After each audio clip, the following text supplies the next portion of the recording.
Nimepoteza ndugu wangu wa kipekee. Sina ndugu mwingine, mimi nimebaki kama orphans. Watoto wengine wakiita watu mandugu, mimi sina ndugu. Watoto wa Murkomen wakiitana mandugu na madada, mimi sina ndugu. Watoto wa Uhuru wa Ruto wakiitana ndugu na dada, mimi sina ndugu. Mimi ninaomba Murkomen, ulisema hakuna uhalifu itatendeka. Ndugu yangu hakuwa mwizi, hakuwa anauza bangi, hakuwa mwanasiasa na hakuwa mkora. Alisomea NYS last year but one ndio aligraduate, alikuwa anatafuta kazi.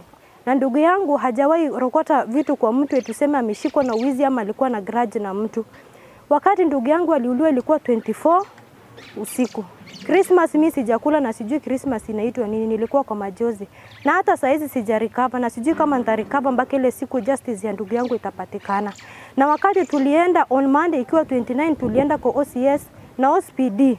Wakatuhakikishia ya kwamba tuwapatie 1 week watakuwa wamerespond kwetu, tulikuwa tuende maandamano. Na sisi kama vijana tulikubali, tukakubaliana na wao na tukasema kweli tutakaa chini tutii vile wametuambia. Na tulitii tukangojea, saizi ni mwezi inaenda kuisha, hakuna respond. Labda hata nilipigia hata OSPD simu wa kushika simu yangu na tulipatiwa manamba mfuatilie vile kutakuwa.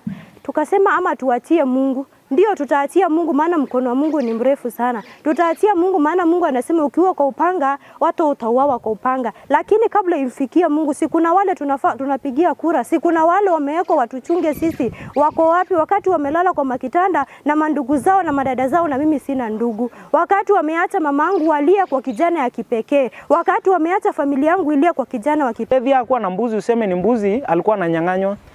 Hakuwa ati mhalifu useme alipatikana kwa uhalifu. Hapana, lakini aliuawa kiunyama.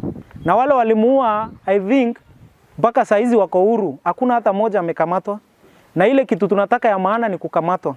Tujue fulani na fulani ameshikwa kwa sababu ya kifo ya Muthethia.